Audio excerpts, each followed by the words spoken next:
ওকে দে over আর উচ্চমাধ্যমিক থেকে আমরা এগিয়ে যাচ্ছি।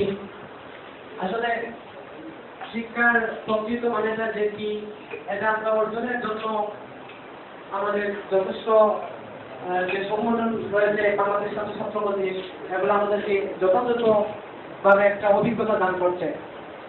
বাংলাদেশ ইসলামী ছাত্র মজলিস এটার মাধ্যমে মানে আমরা অর্জন করতে পারি যে কিভাবে আমাদের জীবনকে গঠন করতে পারি। এবং বাংলাদেশে বিশেষভাবে যে অনেক সংগঠনগুলো আছে, কিন্তু আপনাদের যে আমাদের ক্যারিয়ারটা গঠন করার জন্য এই সংগঠনের যে রুটিনগুলো রয়েছে, এগুলো অত্যন্ত মনোমুগ্ধকর এবং এটার মাধ্যমে আমরা আমাদের জীবনটা গঠন করতে পারি, একটা সুন্দর জীবনটা উপহার তারা দিতে পারে।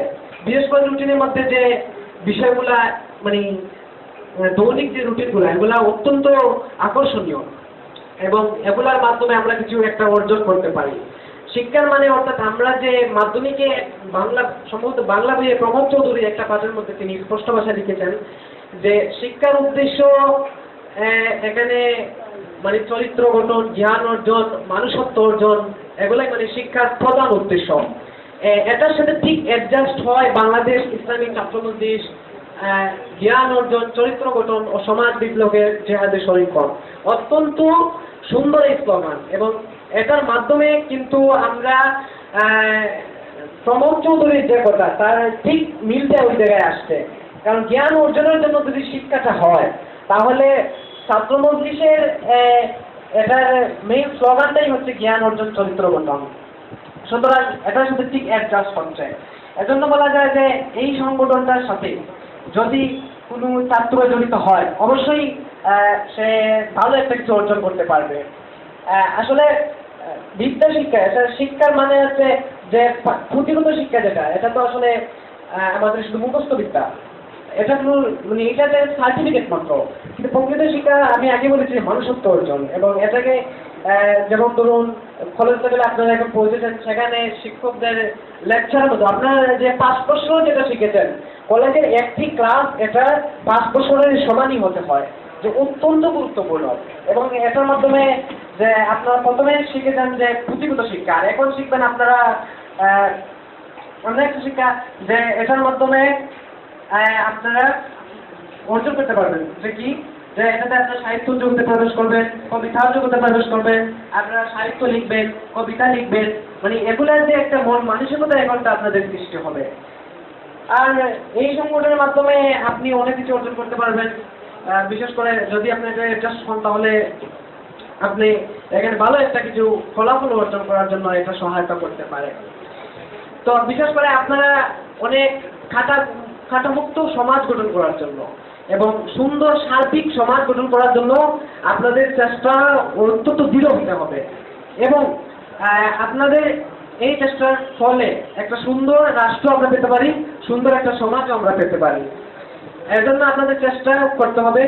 এবং একা আপনি সমাজের কোনো একটা কিছু করতে পারবেন না। হয়তোবা সামাজিক সংগঠনের মাধ্যমে অথবা কোনো ছাত্র সংগঠনের মাধ্যমে এখন আপনাকে সিলেক্ট করতে হবে যে কোনটা আমার জন্য ভালো হবে। যে অনেক সংগঠন তো আছে, তাহলে আপনাকে এটাকে বিশ্লেষণ করতে হবে যে আপনি কোনটার মাধ্যমে আপনি একটা কিছু অর্জন করতে পারবেন, কোনটা আপনাকে ভালো একটা কিছু দিতে পারবে। এই নিয়ে আপনাকে প্রত্যেক সংগঠনের সাথে কিন্তু আপনি পরিচিত হতে হবে। এবং সংগঠনে বিশেষ করে যে একটা লিফলেট থাকে, ওটার মাধ্যমে আপনি তাদের নীতিগুলা অধ্যয়ন করতে পারেন এবং এগুলোকে বিশ্লেষণ করে এগুলোর মধ্যে আপনি বের করতে পারেন যে কোন সংগঠনগুলো আপনাকে ভালো একটা দেবে। যে এখন আপনাদের অনেক সংগঠনে বলবে যে আমাদের কাছে আসেন, এখান থেকে আপনি শিখতে পারবেন, কিন্তু আপনার দায়িত্ব হচ্ছে যে আপনি এটাকে বিশ্লেষণ করুন। এটাই আপনাদের জন্য কামনা।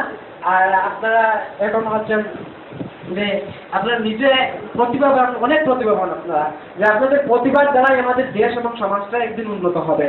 এবং আমি আশা করি যে এই সংগঠনের যারা কেন্দ্রীয় সভাপতি আছেন আমাদের সোহাইল আহমদ, তিনি সহ সবাইকে আমি বলবো যে আপনাদের মাধ্যমে যে এই সংগঠন পরিচালিত হচ্ছে এবং দৃঢ় গতিতে এবং দৃঢ় প্রত্যয় নিয়ে আমাদের কাজ করতে হবে, যে এটার মাধ্যমে আমরা একদিন বাংলাদেশকে ভালো একটা দেশ হিসাবে উপহার দিতে পারবো এবং এটা আমাদের জন্য একটা ভালো একটা কাজ করবে। তো বিশেষ করে আমি আর কিছু বলতে চাই না।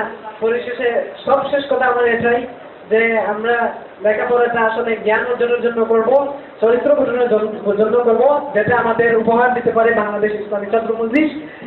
যদি আমাদের শিক্ষাবিদ, যে আমার শিক্ষাবিদরা বলেন যে জ্ঞান অর্জন চরিত্র গঠনের লেখাপড়া, ঠিক ছাত্র মজলিসে একই কথা বলছে। তাহলে শিক্ষাবিদের সাথে ছাত্র মজলিসের সাথে যদি আমরা আমাদের মিলটা হয়, তাহলে এটাই আমরা গ্রহণ করব এবং এটাকে গ্রহণ করার জন্য আমরা তত চেষ্টা করব এবং বিশ্লেষণ করব।